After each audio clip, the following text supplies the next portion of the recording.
C'est-à-dire dans la vie avec Dieu, quand tu ne fais pas les premiers pas, tu ne verras pas là où tu vas. Les premiers pas que tu fais, c'est l'acte de foi. L'adoration est liée à la foi, à celui qui est invisible, à celui qui est esprit, à celui qui t'a créé, à celui qui est ton Père. Et la valeur de ces choses dépend de ton obéissance. L'ange maintenant est en train de parler à Abraham à cause de cet acte. Je vois maintenant que tu les crains. Parce que si Isaac était mort, qu'est-ce que tu allais dire à Sarah? Qu'est-ce que tu allais dire aux gens du quartier? Est-ce que vous savez que beaucoup de choses nous bloquent pour avancer avec Dieu? C'est juste et qu'il est fidèle dans toutes ses voies. On ne l'adore pas parce qu'il nous a donné quelque chose, on l'adore parce que nous reconnaissons sa vraie personne, sa vraie nature. Amen. Aujourd'hui, on va attaquer avec le 4e point, pourquoi pas le 5e aussi, pour parler de... Le 4e point, c'est tu ne peux pas adorer tant que tu n'es pas sauvé. Amen.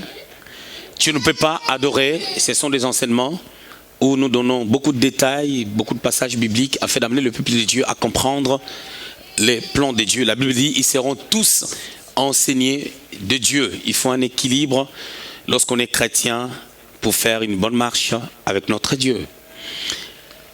Voilà. Tu ne peux pas adorer tant que tu n'es pas sauvé. On va lire un seul texte, ça sera même pas long. Non, on va lire 2 textes. On va lire Jean chapitre 4. Vous savez, parlant de l'adoration, on avait 2 portraits. J'avais lu le texte de Genèse au chapitre 22, à partir du 1er jusqu'au 16e verset, lorsqu'on parle de sacrifice d'Isaac, c'est-à-dire Dieu a mis Abraham en épreuve en lui demandant son fils, son unique fils Isaac. Et puis on avait lu aussi Jean chapitre 4, à partir du 20e jusqu'au 24e verset. C'est un peu la rencontre... Pardon, c'est la rencontre de Jésus avec la femme samaritaine. Cette rencontre s'est faite dans la Samarie, dans un puits. Et la femme était venue chercher de l'eau. C'était vers midi. Jean chapitre 4, au verset 22. Nos pères, vous adorez ce que vous ne connaissez pas. Nous adorons ce que nous connaissons. Car le salut vient des Juifs. Amen. Mais par contre, ce qui m'intéresse dans cette pensée, reviens Mélissa, ce qui m'intéresse dans cette pensée, c'est la deuxième partie en fait. Quand on dit le salut vient des Juifs. Amen. On va prendre Romains au chapitre 9. On va prendre Romains au chapitre 9. On va lire les versets 4 et 5.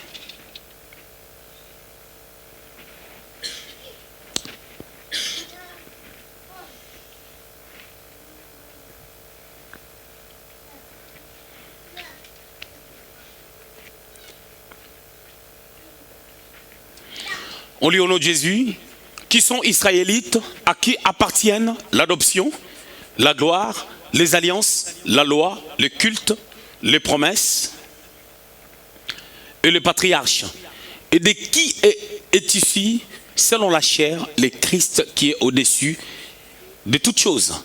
Dieu béni éternellement. Amen. Voilà, ça c'est l'apôtre Paul qui est en train de parler. Ok. Vous adorez ce que vous ne connaissez pas. Nous adorons ce que nous connaissons. C'est la pensée qu'on avait abordée hier. Dans notre 3e principe, je crois si j'ai une bonne mémoire. Et là, nous allons prendre juste la dernière partie de ces passages qui dit « Car le salut vient de Juifs ».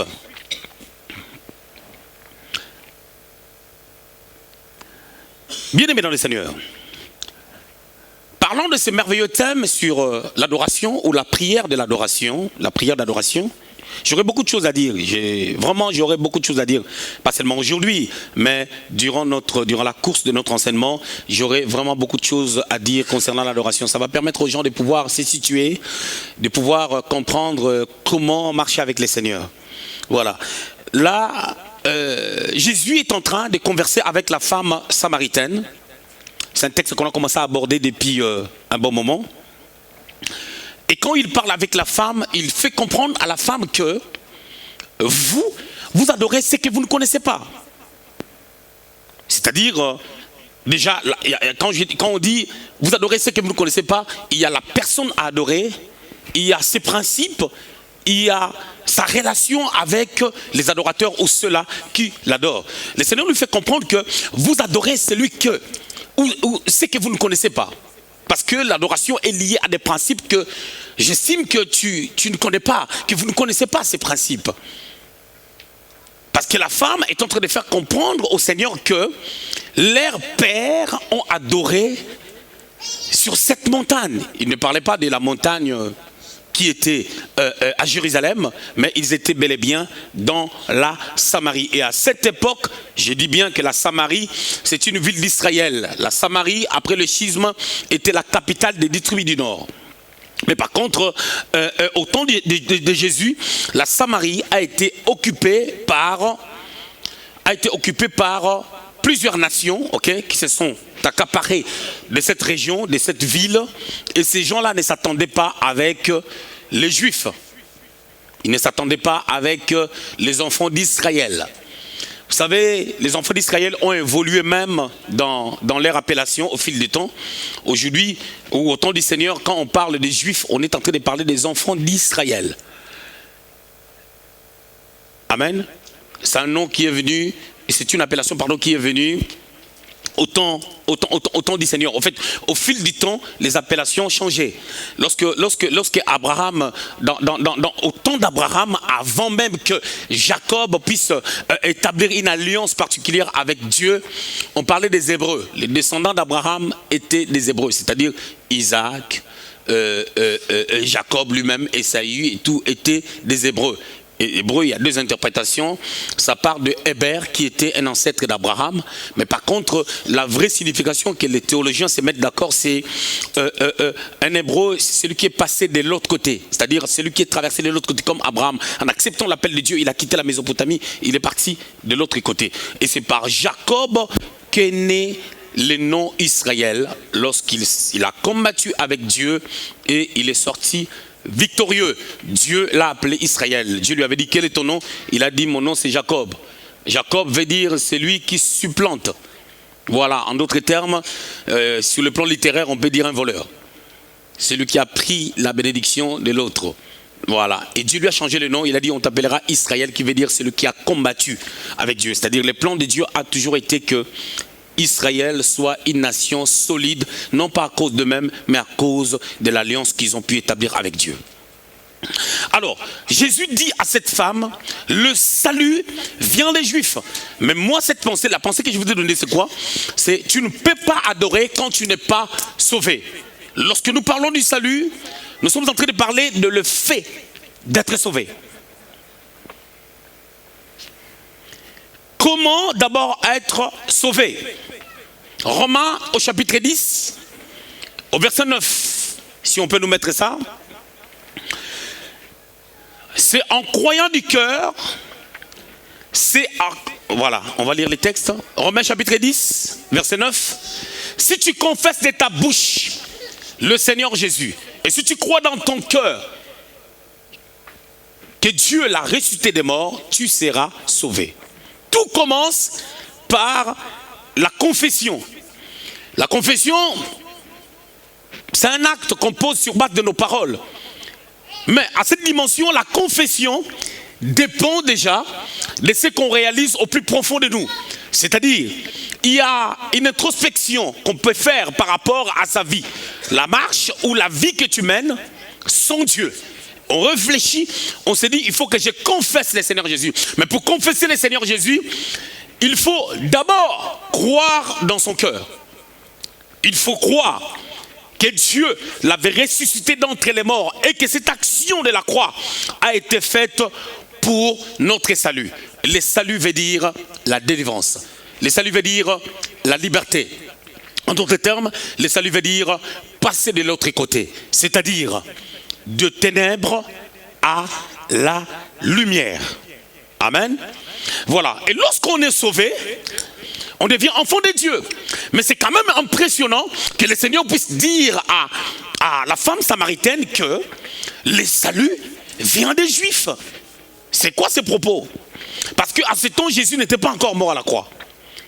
On ne pouvait pas encore parler du salut parce que le salut a commencé par l'œuvre de la croix. Parce que l'impact du salut dépend de sa mort et de sa résurrection.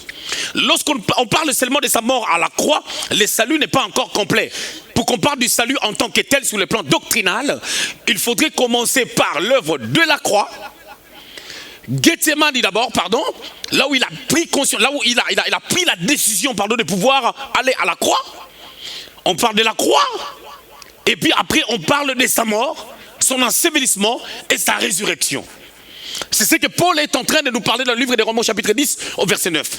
Mais Jésus parle à cette femme que le salut vient des Juifs. Pourquoi le Seigneur lui a dit que le salut vient des Juifs?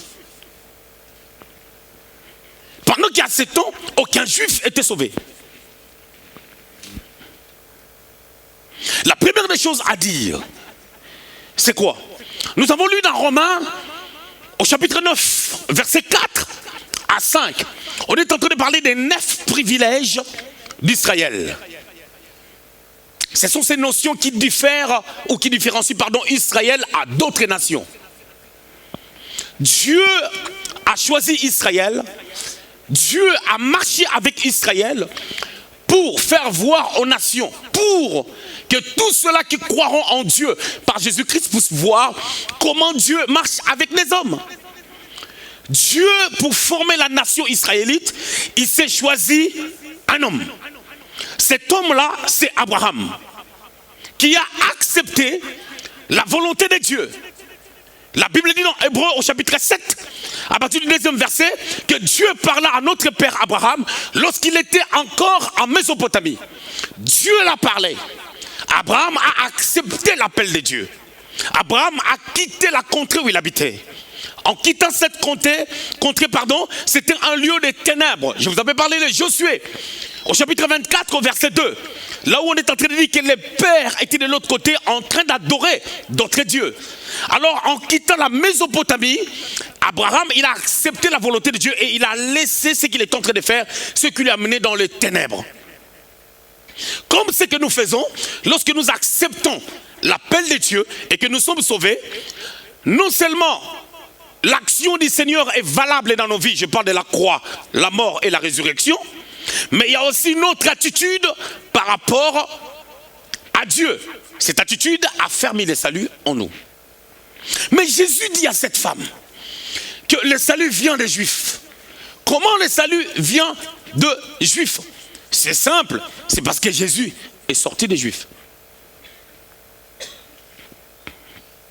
L'apôtre Paul est en train de parler de 9 privilèges concernant Israël. C'est-à-dire les patriarches sortent de la loi, les alliances et même le Christ. On a dit même au verset 4, les cultes. Je vous avais parlé du culte, c'est-à-dire l'adoration était à eux. Pourquoi Jésus parle ainsi à la femme? Premièrement, j'ai dit, c'est parce que Jésus était juif dans la chair. Il sort d'Israël. Jésus-Christ, descendant de David. David, fils d'Isaïe. Et lorsqu'on remonte la généalogie, nous remarquons que tout commence par une seule personne que Dieu a appelée. Raison pour laquelle j'ai dit aux gens, la manière dont tu mènes ta vie, tu peux influencer plusieurs générations ou détruire plusieurs générations.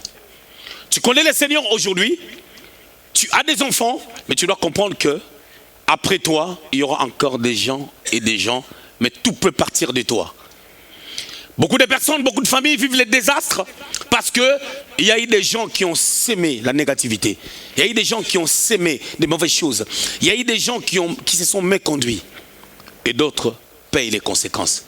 Et gloire à Dieu, lorsque nous sommes en Christ, nous sommes épargnés des réalités. Mais il faut être en Christ.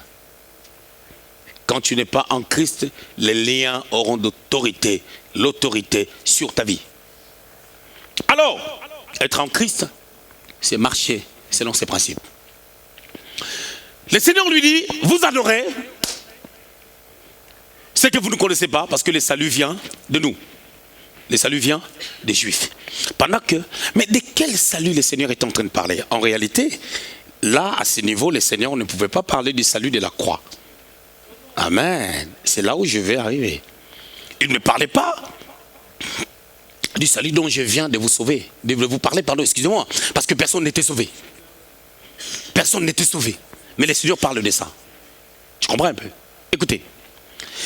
Dans les passages que j'ai lus dans les livres de Romains au chapitre 9, 4 à 5, on est en train de parler des privilèges d'Israël. Et parlant des privilèges d'Israël, il y a eu deux choses, parmi les 9, il y a deux choses que j'ai pu retenir. Il y a le culte et il y a les Christ qui sortent d'Israël, et les cultes étaient pour eux.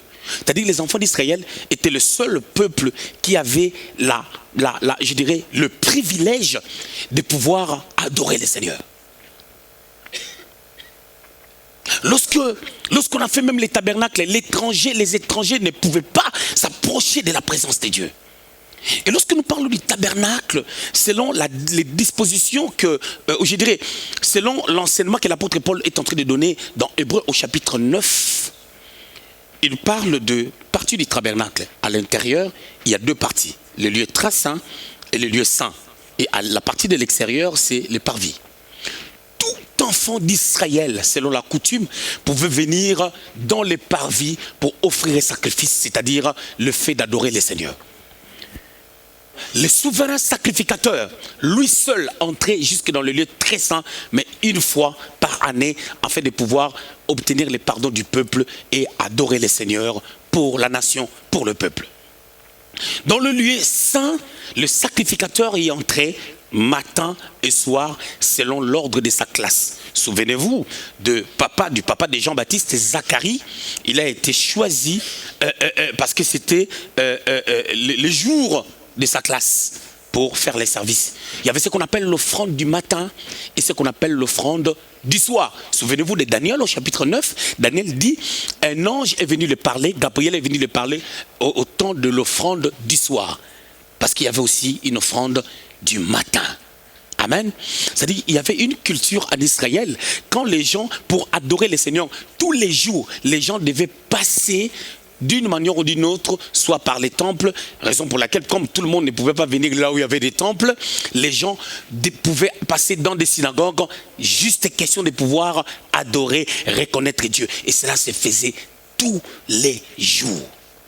C'est cette culture que vous remarquerez que d'autres religions, en l'occurrence les musulmans, ont. Chaque jour, ils ont des temps où ils adorent le Seigneur. Malheureusement, les chrétiens, il y a des chrétiens qui font 4 jours sans prier. Ils se réveillent le matin. Ah, Seigneur, toi-même tu sais, hein, j'ai trop de choses à faire. Je suis tellement prêché, c'est des je suis fatigué. Toi-même tu sais, si c'est un Congolais va dire Yomo Yebikaka. Donc, alléluia. Et puis, ces gens-là, ils partent au travail.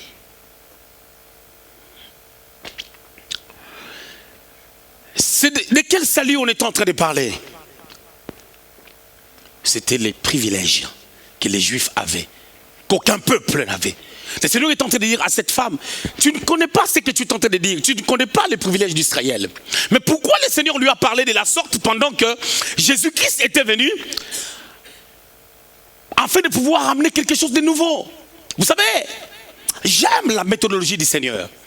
Dans Matthieu au chapitre 15 au verset 24, la femme cananéenne s'approche du Seigneur par rapport à son enfant. Elle crie, fils de David, ma fille est cruellement tourmentée. Si Jésus pouvait faire quelque chose, le Seigneur dit, je n'ai été envoyé qu'aux brebis perdues de la maison d'Israël.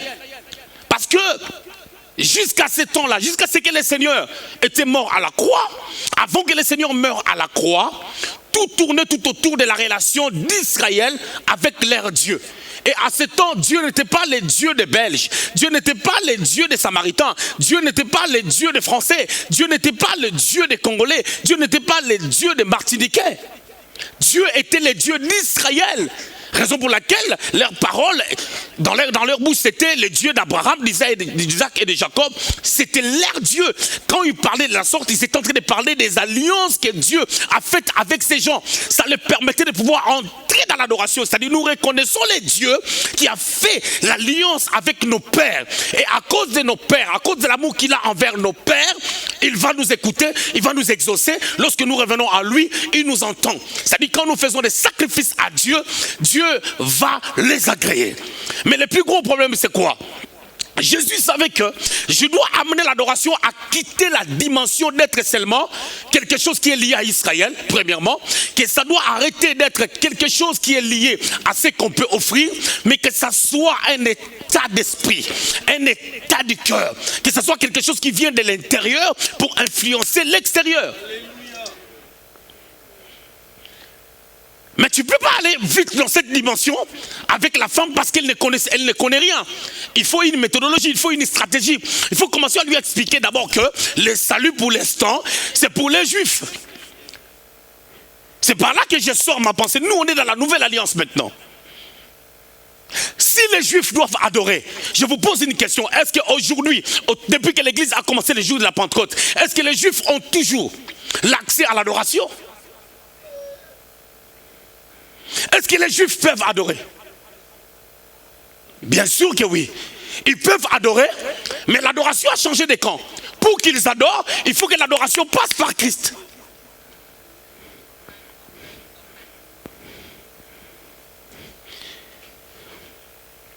Il dit le salut vient des Juifs. Et plus loin, il nous dira que l'heure vient où Dieu cherche les vrais adorateurs. C'est-à-dire les vrais adorateurs, ce sont ceux-là qui vont connaître comment il faut le faire. Il faut le faire en esprit et en vérité. En fait, le Seigneur est en train d'aller au fur et à mesure avec la femme. Il commence par lui dire d'abord que ça, c'est à nous d'adorer. C'est à nous les Juifs d'adorer. Ce que vous faites, c'est du plagiat. Ce que vous faites ce que vous ne connaissez pas. Nous connaissons les principes. Nous savons que Dieu a parlé à nos pères. Ce que tu es en train de dire, c'est faux. C'est pas ça. Et la femme était consciente que Dieu était le Dieu d'Israël. Mais à cette dimension, Jésus ne lui a pas parlé de l'église, ne lui a pas parlé de ce qui allait se passer, ne lui a pas parlé du privilège qu'elle-même est là. Si elle entre à l'église, mais le temps n'était pas encore là. Vous savez, quand Jésus parlait, il y avait une partie des choses, quand il les disait, tout de suite les gens pouvaient comprendre. Il y a d'autres choses que les gens ne comprenaient pas. C'est pour cela on l'appelait à côté afin de lui poser des questions chez les disciples. Matthieu au chapitre 13, vous allez voir une série de paraboles que le Seigneur est en train de donner. Incomprises, des paraboles qui n'ont pas été comprises. Mais les disciples l'ont pris de côté pour lui poser des questions. Pour expliquer les paraboles. La valeur de chaque parabole. Quand le Seigneur est en train de parler avec cette femme, le Seigneur a commencé à faire un voyage avec la femme. Le Seigneur lui a fait comprendre déjà qui il était, non pas en le forçant de comprendre qui il était, mais en démontrant que parce que je connais Dieu, je peux te connaître, parce que c'est Dieu qui t'a créé. Si le Dieu qui t'a créé est connu de moi, est connu par moi, excusez-moi, je te connais. Appelle-moi ton mari. Parce que tu en as eu 5 et que celui avec qui tu es n'est pas ton mari.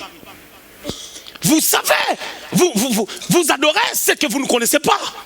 Parce que le salut ne vient pas de vous. Le salut vient de nous. C'était un temps, c'était une dispensation. Mais c'est à la croix que ces choses-là se sont arrêtées. Où Dieu n'était pas seulement le Dieu d'Abraham. Il n'a pas arrêté d'être le Dieu d'Abraham, d'Isaac et de Jacob. Mais il est devenu notre Dieu parce que nous sommes entrés dans l'alliance d'Abraham. Parce que nous avons cru au Sauveur. Et le salut nous a permis de pouvoir adorer Dieu comme il faut. Raison pour laquelle je dis, si tu n'es pas sauvé, tu ne peux pas adorer. Sans le salut, tu ne peux pas adorer. L'adoration à ce niveau, je dirais, c'est l'affaire de ceux-là qui sont sauvés. Philippiens chapitre 2 verset 9, la Bible déclare, tout pouvoir lui a été donné. Il a reçu un nom au-dessus de tous les noms. Et si nous lisons Hébreux au chapitre 1er, vous allez remarquer quelque chose de particulier à partir du 4e verset jusqu'au 8e verset. Si Mélissa peut le mettre. Hébreux au chapitre 1er, à partir du 4e jusqu'au 8e verset. Non, à partir du 2e verset même, je crois. Hébreux au chapitre 1er.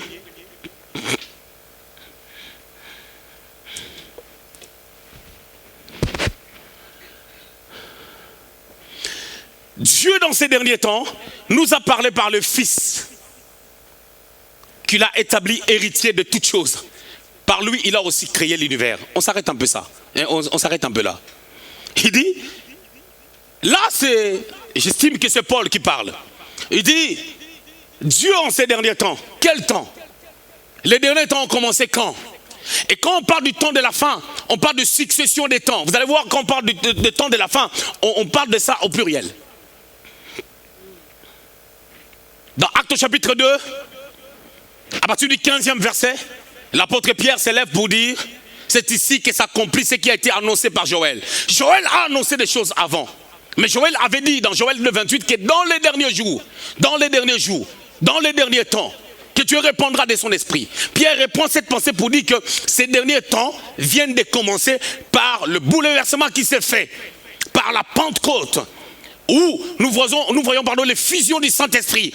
Les gens sont baptisés du Saint-Esprit, ils parlent de nouvelles langues, il y a une gloire assez particulière, et 3000 personnes se sont converties en ce jour. Et là, nous sommes pleinement dans les derniers jours, dans les derniers temps. Et Paul, dans le livre d'Hébreux, selon moi, est en train de dire, Dieu, dans ces derniers temps, nous a parlé par le Fils, qu'il a établi héritier de toutes choses. Héritier. L'héritier, c'est celui qui possède tout ce qui appartient au Père après le départ du Père, après la mort du Père. Or, Dieu n'est pas mort, pourquoi lui doit devenir héritier? Je vous laisse avec ça. Celui qui peut avoir l'héritage tant que le Père est vivant, et celui qui est capable de convaincre le Père que sans toi, même si toi tu ne descends pas, la vie continue. C'est pour cela qu'il était descendu. Il est descendu seul. Il n'est pas descendu avec le Père. Il est descendu seul. Le Père est resté, il est descendu seul. Il a accompli pleinement la volonté de Dieu. Ce qui veut dire, quand le Fils a la capacité d'accomplir pleinement la volonté de Dieu, le Père fermera les yeux comme s'il mourait, pour laisser tout sous son autorité. Raison pour laquelle, à l'église, Dieu a besoin que les gens soient fils et filles.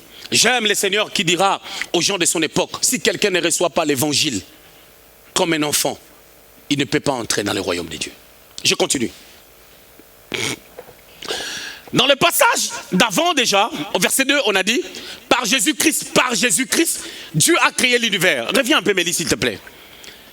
Par Jésus-Christ, Dieu a créé l'univers. Oh. Donc, même quand Dieu disait que la lumière soit et la lumière fut, il l'a fait par Jésus-Christ. Qui parlait? Qui a dit que la lumière soit et la lumière fut? C'était Dieu. Et en Dieu, il y a le Père, le Fils et le Saint-Esprit. Mais le Saint-Esprit est en train de se mouvoir au-dessus des eaux. Et la Bible dit, Dieu dit que la lumière soit et la lumière fut. Mais ici, on nous dit que c'est par Jésus qu'il a créé. Donc, Dieu était un architecte. Il a donné les plans au Fils et le Fils a créé. Mais si je dois bien interpréter cette pensée, Dieu avait les plans de la création qu'il a remis au Fils et le Fils a créé avec l'aide du Saint-Esprit. Quand la maison est construite, il y a un architecte qui ne construit pas, mais c'est lui qui a les plans. Il y aura un maçon, un maître du chantier, un contremaître qui gère toutes les activités. C'est maintenant le Fils, c'est Jésus. On continue. Le Fils est le reflet de sa gloire et l'empreinte de sa personne. Il soutient toutes choses. Vous voyez, le Fils est le reflet de sa gloire. Le reflet de sa gloire. Vous savez, si on prend Eric et moi, si nous marchons, si nos silhouettes apparaissent de l'autre côté, on va voir que ça c'est moi, ça c'est Eric. On va voir que Eric il fait 2,12 m. On va voir que moi, je fais 1,7 m. On va les voir très bien. Donc les reflets, c'est-à-dire le reflet d'Eric va se projeter de l'autre côté, sa silhouette, on va voir que il fait 2,7 m. Et moi, on va remarquer que je suis petit, je fais 1,32 m. Tu vois le reflet? C'est-à-dire quand on voit, raison pour laquelle il n'avait pas peur de dire à Philippe, celui qui m'a vu a vu le Père, parce que le Père c'est moi. Et cela interprète la pensée d'Ésaïe quand il parle d'Emmanuel dans Ésaïe chapitre 7 verset 14. que la Vierge sera enceinte, elle enfantera, et l'enfant, on l'appellera Emmanuel. Dieu est parmi nous. Ésaïe 9, 6. Alors, la Bible dit, il soutient toutes choses par sa parole puissante. Il a fait la purification des péchés et s'est assis à la droite de la majesté divine dans les lieux très hauts. Là, on parle de Jésus. On parle de sa position, sa valeur. Qu'est-ce qu'il représente? Ok? On dit, il soutient toutes choses. Je lis toutes ces choses-là pour expliquer aux gens une seule chose, que Jésus a été souverainement élevé, selon Philippiens au chapitre 2, verset 9, parce que c'est lui, le Fils créateur. Et l'adoration maintenant à ces temps est liée du fait que, ou je dirais est rattachée du fait que nous avions connu Jésus, parce que nous sommes sauvés. Et quand tu n'es pas sauvé, tu ne peux pas adorer. L'adoration, c'est l'affaire de ceux-là qui sont sauvés. Ce n'est pas l'affaire des païens. Mais lorsque je vous parlerai de la louange, je vais vous parler des deux dimensions de la louange. Je vous parlerai de la louange universelle et la louange des rachetés. Vous savez, la louange universelle, c'est la louange que tout le monde peut faire. Il arrive des fois, tu n'as jamais vu un païen qui dit « Ah, vraiment, Dieu vraiment, il a aidé. Dieu vraiment a fait grâce. » Parce qu'il a vu quelque chose de merveilleux. Amen. Je vous parlerai de ça. Mais je voulais vous dire déjà que quand tu n'es pas sauvé, tu ne peux pas adorer. Parce que pour que tu adores, il faut que tu connaisses celui que tu adores. Mais pour que tu les connaisses, il faut que tu sois une personne qui l'a rencontré. Tu dois être sauvé. Alors que personne ne te trompe, cette notion est importante pour notre connaissance, pour notre édification. Nous devons savoir que l'adoration, c'est l'affaire des chrétiens, de ceux-là qui sont sauvés. En ces temps, autrefois, c'était seulement l'affaire d'Israël. Mais est-ce que les enfants d'Israël aujourd'hui ne peuvent pas adorer? Leur adoration ne peut être agréée que lorsque ça passe par Christ. Si ça ne passe pas par Christ, leur adoration est nulle et sans effet. C'est pour cela que quand tu pars en Israël, il y a des divisions dans des croyances. Il y a des judaïstes, il y a des gens qui attendent jusqu'aujourd'hui la venue du Seigneur. Amen. Et ceux-là, ils n'appartiennent pas à l'église. En d'autres termes, je voulais dire, pour adorer, il faut être membre de l'église. Je ne parle pas de l'église Méas, je ne parle pas de l'église X ou Y, je suis en train de parler de l'église corps de Christ, dont Jésus-Christ lui-même est la tête. Cinquième principe, pour aller vite. Cinquième principe.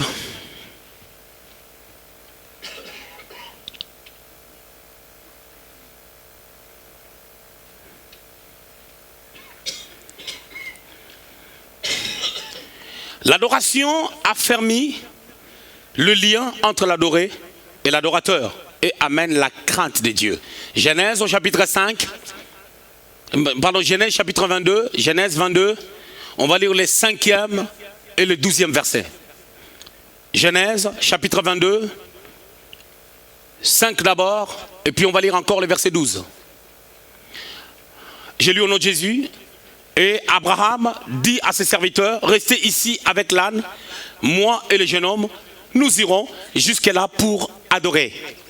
Et nous reviendrons auprès de vous. Avant qu'Abraham pose l'acte, Mélissa, tu peux aller déjà au verset 12. Avant qu'Abraham pose l'acte de pouvoir aller sacrifier Isaac, faire la marche pour sacrifier l'enfant, il devait d'abord être conscient de la chose. Verset 12. L'ange dit, n'avance pas ta main sur l'enfant. Je ne lui fais rien, car je sais maintenant que tu crains Dieu et que tu ne m'as pas refusé ton fils, ton unique.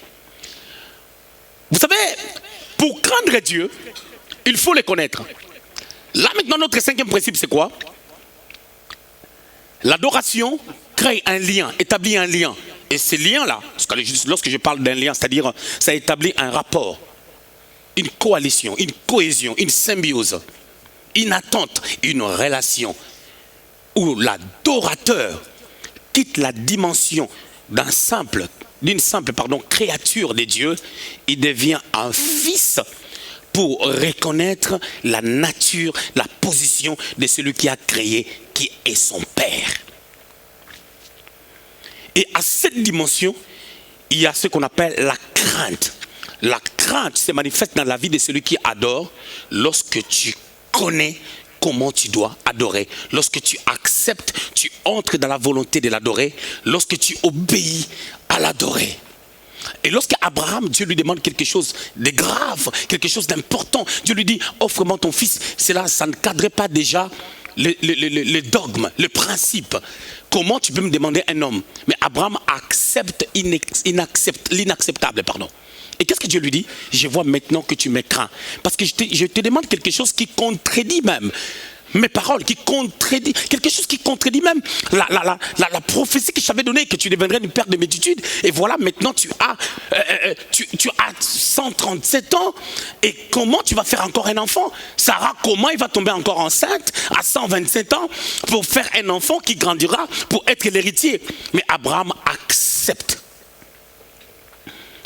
Dieu dit, je vois maintenant que tu me crains. Waouh! Donc, depuis tout ce temps-là que Dieu marchait avec Abraham, Dieu ne savait pas qu'Abraham les craignait. Il a même béni, il lui a tout donné. Raison pour laquelle les bénédictions que tu peux avoir, ce n'est pas ça qui montre vraiment que tu crains Dieu. La crainte de Dieu, c'est une vie, c'est un voyage. Et quand quelqu'un est dans la crainte de Dieu, sa vie va influencer. Lorsque quelqu'un entre dans la dimension de la crainte de Dieu, son adoration va changer. Et vous savez, sa manière d'adorer va changer. Mais l'influence de cette adoration dépend de la conception ou des choses que tu connais de ton Dieu. L'intérieur influence l'extérieur. Les actes que tu poseras dépendra maintenant de tout ce que tu fais dans ton intérieur ou de tout ce que tu es dans ton intérieur. Je ne voulais pas trop pousser le bouchon parce que je vous parlerai de l'adoration en esprit et en vérité. C'est là où je vais vous expliquer ce qui se passe quand nous adorons. Comment d'autres personnes n'arrivent pas à adorer. Et comment vous réalisez, vous regardez la vie de certaines personnes, tu dis, il ne sait pas adorer. Qu'est-ce qui fait que tu ne sais pas adorer? Qu'est-ce qui fait que quand tu commences à prier, tu n'es pas enceinte mais tu dors? Qu'est-ce qui fait que quand on prêche, tu dors? Qu'est-ce qui fait que qu'est-ce qui fait que tu as la facilité de donner de mauvaises réponses? Parce qu'il n'y a pas la crainte de Dieu. Parce que tu n'es pas encore passé par le plus haut degré de l'adoration. Et lorsqu'on atteint cette dimension où on peut adorer comme Dieu veut, c'est-à-dire selon ses demandes, selon ce qu'il veut, vous savez qu'est-ce qui se passe? Dieu va t'approuver. Vous savez, la Bible dit ici que l'ange dit, n'avance pas ta main sur l'enfant, ne lui fais rien, car je sais maintenant que tu crains Dieu. Qui parle? C'est l'ange qui parle. Et cet ange-là, en quittant les ciels pour venir attendre Abraham, vous savez, il y a un mystère qui s'est passé. Dieu dit à Abraham d'aller offrir Isaac. Ils ont fait une marche de 3 jours. Et à ce temps-là, quand Abraham a accepté, un ange a été libéré au ciel pour attendre Abraham dans la montagne. Pendant qu'Abraham quittait pour faire la marche, Abraham ne savait pas là où il allait. Il a d'abord marché pour que Dieu lui montre. C'est-à-dire dans la vie avec Dieu, quand tu ne fais pas les premiers pas, tu ne verras pas là où tu vas. Les premiers pas que tu fais, c'est l'acte de foi. L'adoration est liée à la foi, à celui qui est invisible, à celui qui est esprit, à celui qui t'a créé, à celui qui est ton Père. Et la valeur de ces choses dépend de ton obéissance. L'ange maintenant est en train de parler à Abraham. À cause de cet acte, je vois maintenant que tu les crains.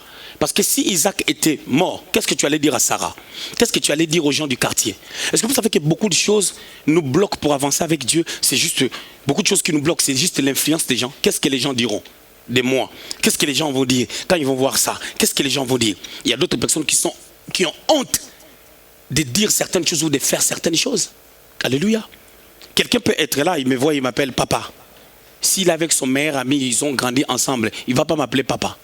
Qu'est-ce que son ami lui dira? Quel est l'enseignement qu'il donnera à son mari? Tu n'as pas l'enseignement à donner aux gens. Je ne revendique pas ça, c'est un exemple que je donne. Afin que les gens soient vrais dans la crainte de Dieu. Tu comprends un peu?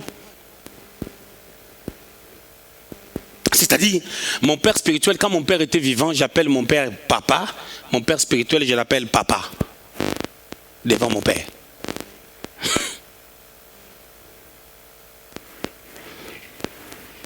Parce que mon père devait être enseigné, de comprendre qu'il est le père biologique, c'est celui-là, c'est Abba, c'est la source, c'est le père spirituel. C'est par lui que je m'approche du Seigneur, c'est par lui que je me ressource, c'est auprès de lui, pardon, que je me ressource. Vous comprenez un peu? Il y a des choses que les chrétiens ne font. Qu'est-ce que les gens diront? Mais Abraham était dans cette situation. L'ange quittant le ciel, il a laissé une troupe d'anges en train d'adorer le Seigneur constamment. Mais il a vu que ces gens-là, ils sont auprès de Dieu, en train de célébrer sans se fatiguer. Hein, je parle des anges. Il descend sur la terre, selon la demande de Dieu. Il voit quelqu'un poser un acte très impressionnant. Il dit, moi l'ange, je vois que tu crains Dieu. En d'autres termes, l'ange est en train de dire, je vois cette dimension-là. C'est une autre dimension que moi l'ange, j'ai jamais vue. Ça, c'est la pure crainte de Dieu. Et quand on parle de la crainte de Dieu, le mot crainte de Dieu, c'est pas une crainte selon l'étymologie de l'explication des dictionnaires. Parce que Dieu, nous parlons avec lui.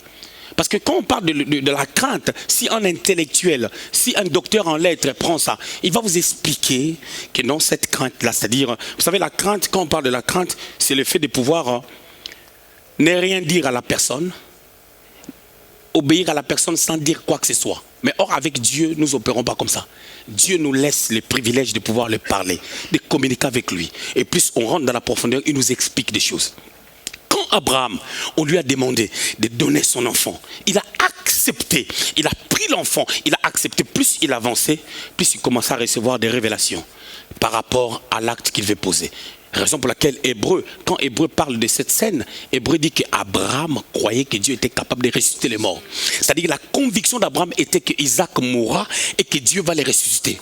Mais ça, c'est pas venu avant qu'il accepte d'abord d'obéir à Dieu. Non, c'est venu quand il a obéi. Quand tu obéis, l'obéissance t'ouvre les yeux pour que tu vois des choses que tu ne voyais pas. Vous voyez, Agar, Abraham le renvoie. Bien aimé, il y a des choses. Hein.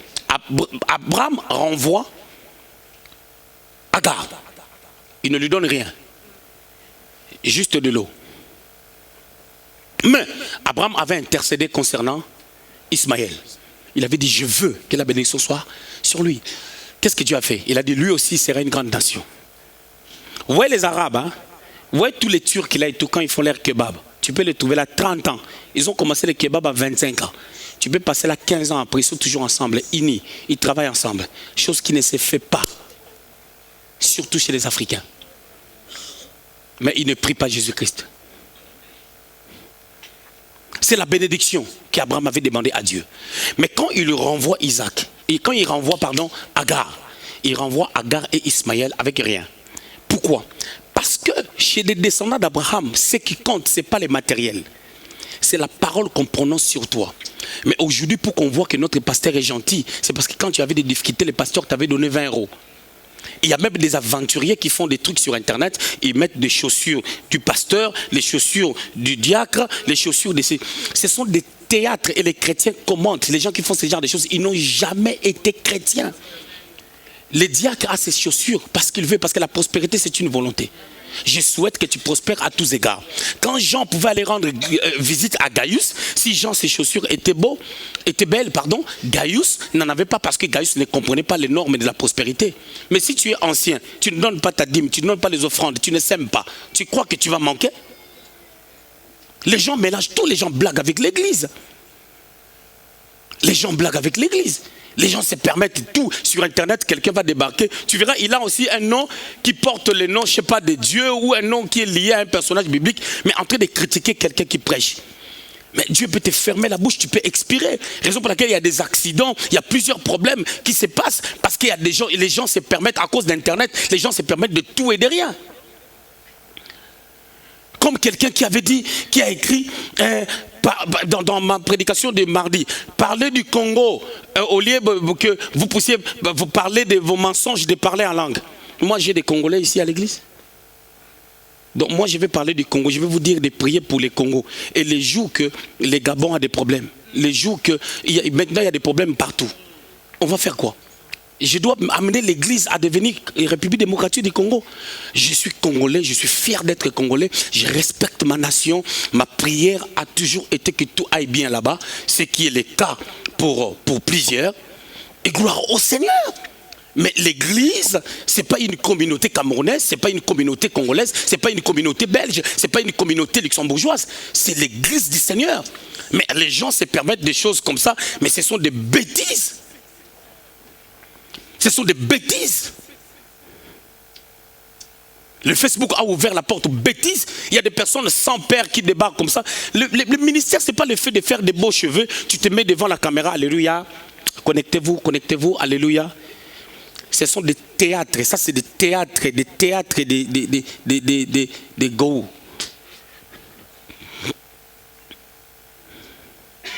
Le ministère, ce n'est pas ça. Fortifier les gens, gloire à Dieu, nous respectons. Mais il y a des gens qui abusent. Il y a des gens qui abusent. Dieu renvoie Agar. Il dit à Abraham de les renvoyer. Ce qui m'a étonné, mais Abraham, tu devais lui donner des affaires, il ne lui donne rien. Mais vous savez, nous les pasteurs, des fois, nous voulons faire bien. En prenant soin des gens, nous les empêchons de passer par les brisements, en fait d'être en face de Dieu. Parce que quelque part, nous voulons avoir des gens qui disent non, lui il est un bon pasteur, lui il a un cœur bien. Pendant que Dieu lui-même dit du haut des cieux, des fois il regarde les problèmes des fidèles, mais il ne donne rien. Mais il veut que les fidèles traversent des temps difficiles.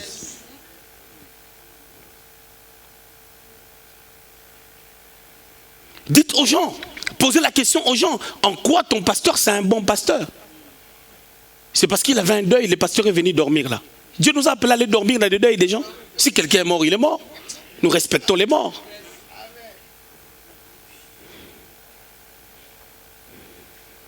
Je ne peux pas en vouloir quelqu'un parce qu'il n'était pas venu dans le deuil de mon père. Il n'a pas fait 12 heures du temps, machin, tout ça. C'est des théâtres et des intrigants.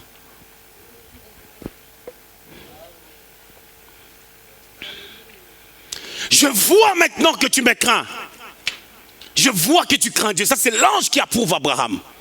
C'est l'ange qui atteste. Il dit, je vois que tu crains Dieu. Et je vais aller donner les rapports à Dieu. Voilà, avant même que j'aille là-bas, regarde. C'est que Dieu avait prévu. Dieu m'avait envoyé déjà pour t'attendre là-haut. Bien aimé les seigneurs, quand tu deviens adorateur, il y a des choses qui t'attendent devant. Et dans l'adoration, ton esprit est en contact avec Dieu. Il y a des choses qui se passent. Ce que tu as saisi à l'intérieur sera palpable. Tu vas commencer à poser des actes. Et les actes que tu vas poser amènera l'ange à t'attendre devant. Et à cette dimension, l'adorateur n'est pas un calculateur. L'adorateur est dans la foi. Dernier principe. Non, on a parlé 6e, 5e, maintenant 6e.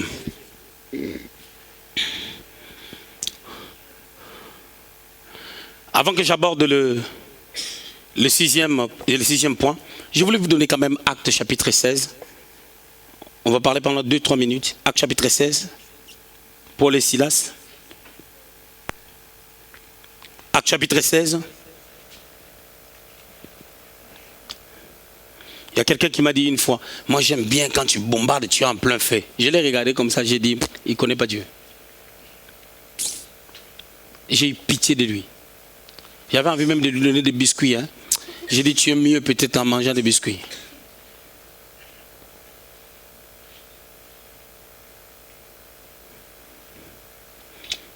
Acte 16, à partir du 16e verset.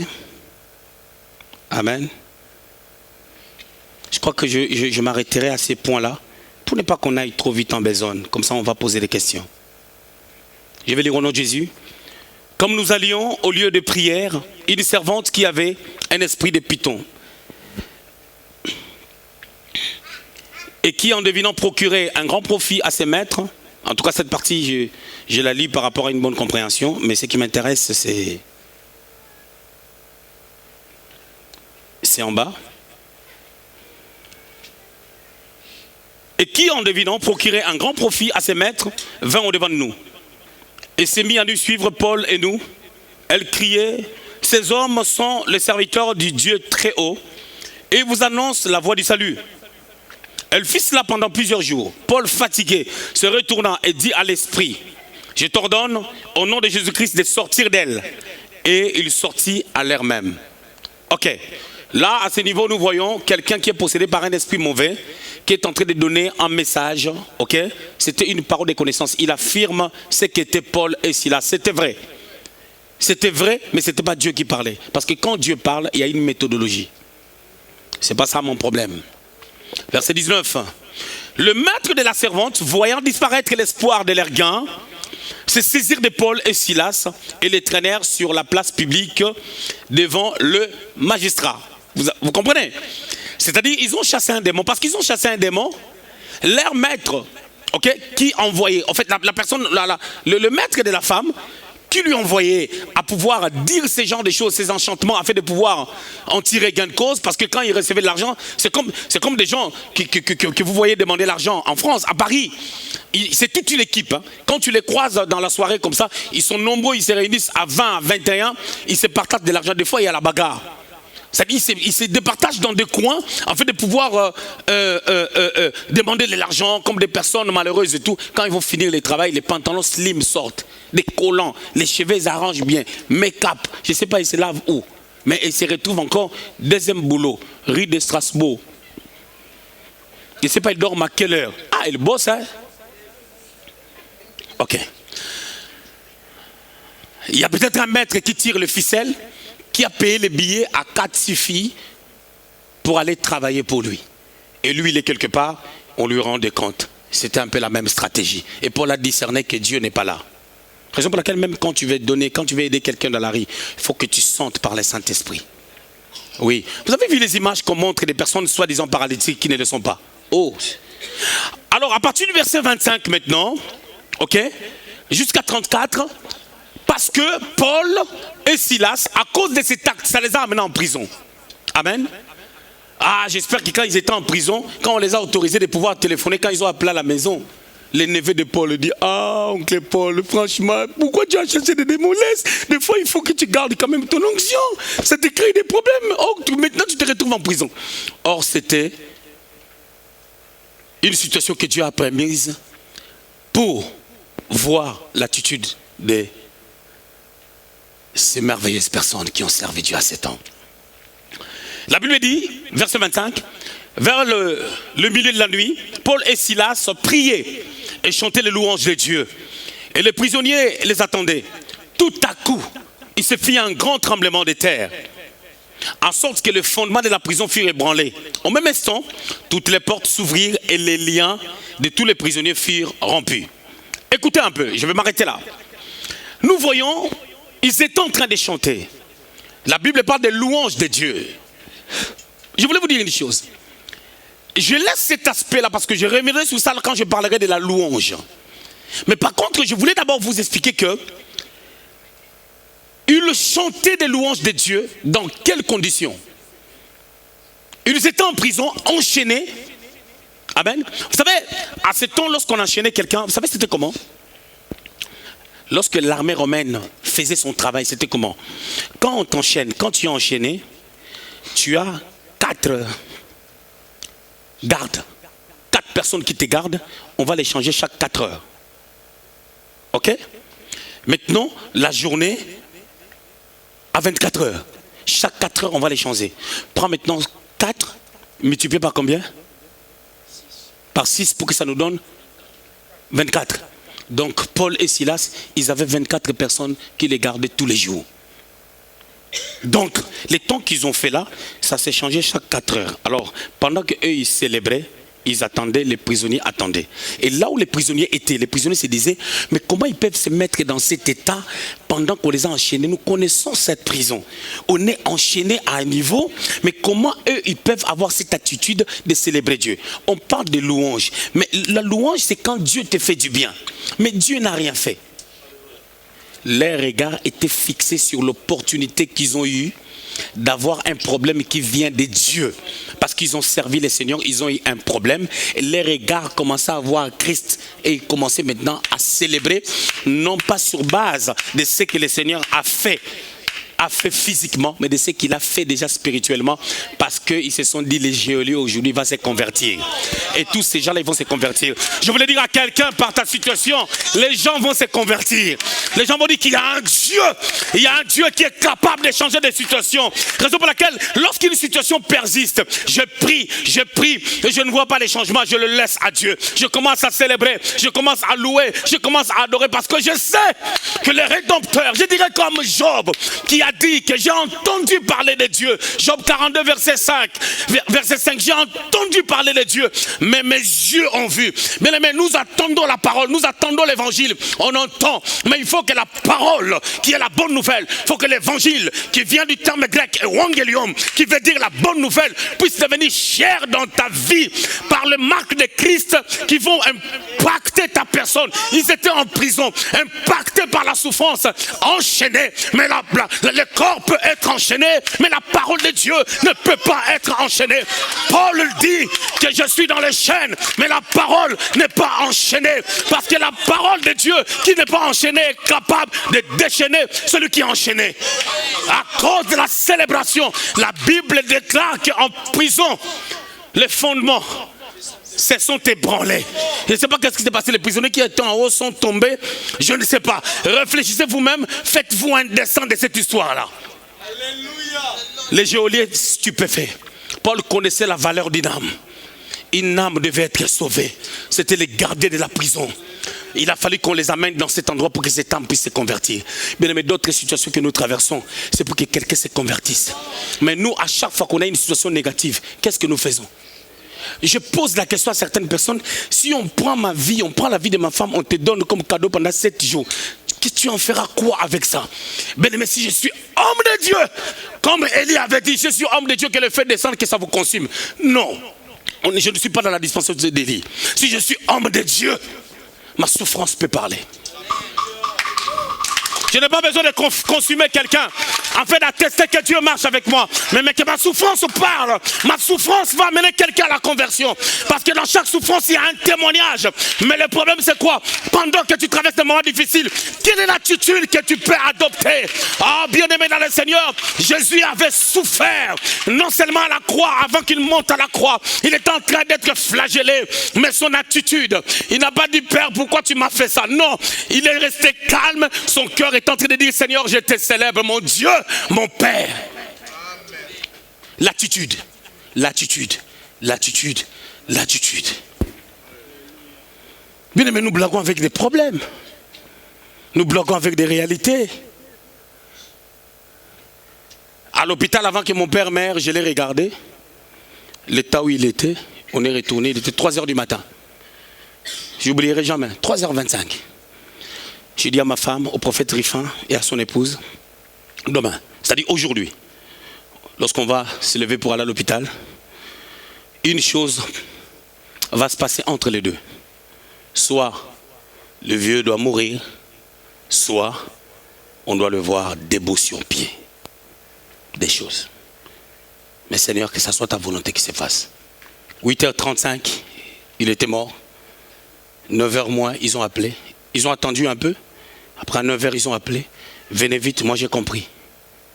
Je ne suis pas sorti comme quelqu'un qui part au champ pour couper les herbes. J'étais en train de dormir, on m'a réveillé. Je me suis levé. J'ai brossé. Je me suis lavé. J'ai mis ma veste. Nous sommes allés à l'hôpital. Ma précipitation ou pas ne changera rien. Nous sommes partis à l'hôpital avec le prophète Rifin. On nous a dit, monsieur, vous savez, monsieur Lungu, la maladie a été plus forte que lui. Il n'a pas pu supporter la douleur. Il est mort à 8h35. Où est-ce qu'il est? Oh non, il est encore dans la chambre. Est-ce qu'on peut le voir? On va y aller. On arrive là. La première intention que j'avais, je voulais prier pour lui afin qu'il se réveille. J'arrive là. J'ai dit au prophète qu'on va prier. Quand on voulait prier comme ça, je l'ai vu dans le cercueil. J'ai compris qu'il devait partir. C'était le plan de Dieu. J'ai dit au prophète Rifin, j'ai dit c'est bon. On avait déjà commencé la prière. Je lui ai dit c'est bon. Rendons grâce à Dieu. Seigneur, merci. Parce que tu as pris mon père, moi ton serviteur. Merci parce qu'il est retourné auprès de toi. Et Que Dieu soit béni au nom de Jésus. Amen. Docteur, ramenez-le là-haut. Occupez-vous du reste et puis vous allez renvoyer la facture. Et voilà, l'enterrement c'est pour quand? Voilà, on va l'enterrer quand? C'est un samedi. C'est un samedi. Lorsqu'on a fini toutes ces choses-là, tout de suite, on a fait des démarches avec le prophète Rifin pour qu'il soit enterré. Et j'avais une grande conférence en Angleterre, à Manchester, qui devait commencer le vendredi. Et je devais voyager les jeudis. Je devais voyager les jeudis et les pasteurs qui m'avaient invité, ils m'appellent. J'ai appris que ton père est mort, maintenant on va faire quoi pour le programme? Déjà, ils ne pouvaient pas avoir cette attitude-là. Je dis, c'est les diables. Dieu m'a dit, il y a une âme qui va être sauvée là-bas. Il faut que tu partes. On était devant maintenant une réalité, un dilemme, où on l'enterre samedi pour qu'une grande foule vienne, ou on l'enterre mercredi pour que moi je voyage. J'ai pris la décision, j'ai dit on l'enterre mercredi. J'ai changé mon billet, je devais voyager le jeudi, je voyageais le vendredi matin. On l'a enterré le mercredi, on pouvait l'enterrer samedi pour permettre à tout le monde de venir. Je dis à la famille, si ces gens-là viennent, il va se réveiller. Mais ce que je suis en train de parler, ce n'est pas un papa. Vous savez, il y a des papas qui n'ont rien fait pour les enfants. Je suis en train de parler d'un père. C'est-à-dire que ce monsieur-là, j'ai vu en lui les qualités d'un homme de Dieu. Mais il n'a pas servi Dieu.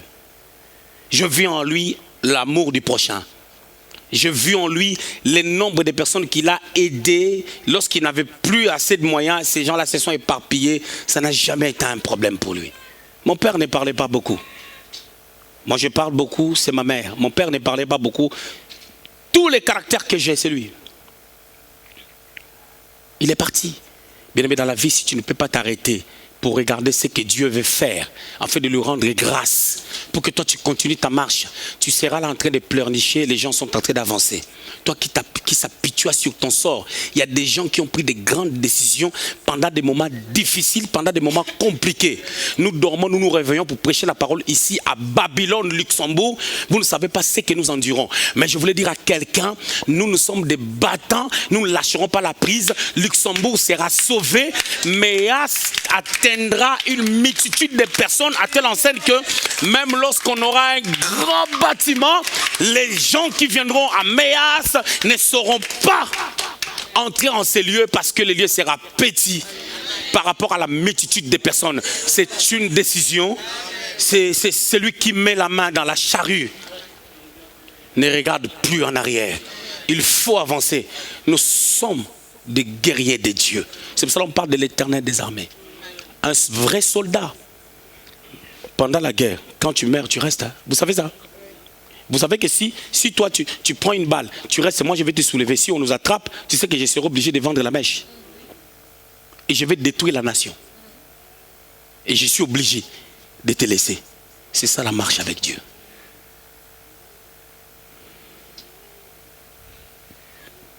Je vois maintenant que tu crains Dieu. Et Paul et Silas, au travers de cette action, il y a eu des conversions. Tout ce que nous traversons, c'est pour une conversion.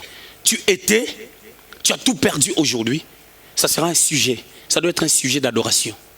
Parce que demain, les gens vont dire, waouh, Dieu est capable de restaurer. Et quelle est notre attitude pendant les épreuves? Bien aimés dans le Seigneur, vous savez, les chrétiens ont beaucoup de promesses, mais les chrétiens ne réussissent pas. Vous savez pourquoi les chrétiens ne réussissent pas? La première des choses, ils ne savent pas comment marcher avec Dieu. La deuxième des choses, ils n'ont pas la vie d'adoration. Rien du tout. Pour réaliser que c'est Dieu qui est l'auteur de cette situation, je dois l'adorer. Plus je l'adore, je recevrai la révélation qui se cache à Morija. L'animal qui est caché, que l'ange est en train de garder. Mais bizarre, quand Abraham arrive jusque dans la montagne, avant qu'il lie Isaac, est-ce que l'animal n'était pas là? L'animal était là, mais invisible.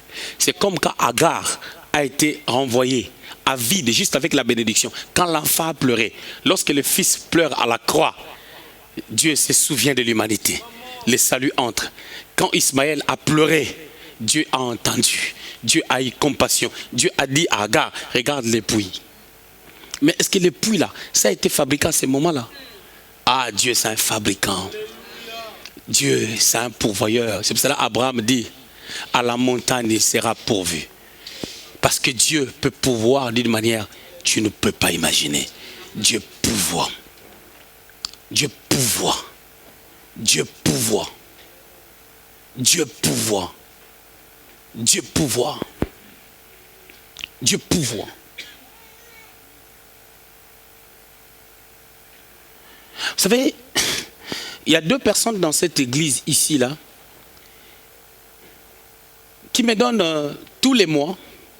Il y a une qui me donne tous les mois une enveloppe de 300 €. Tous les mois. Et elle avait dit qu'elle va donner ça pendant 4 ans ou 5 ans, pendant 4 ans. Mais quand je regarde ses revenus, ce n'est pas sa dîme. Hein. Et sa dîme, ça n'a rien à voir avec ça. Des fois, tu regardes, des fois j'ai pitié, j'ai besoin de la rendre son enveloppe. Mais c'est son adoration.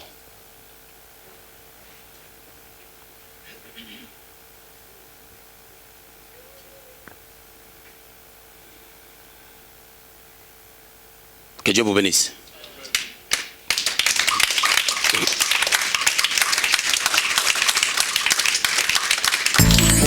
C'est-à-dire dans la vie avec Dieu, quand tu ne fais pas les premiers pas, tu ne verras pas là où tu vas.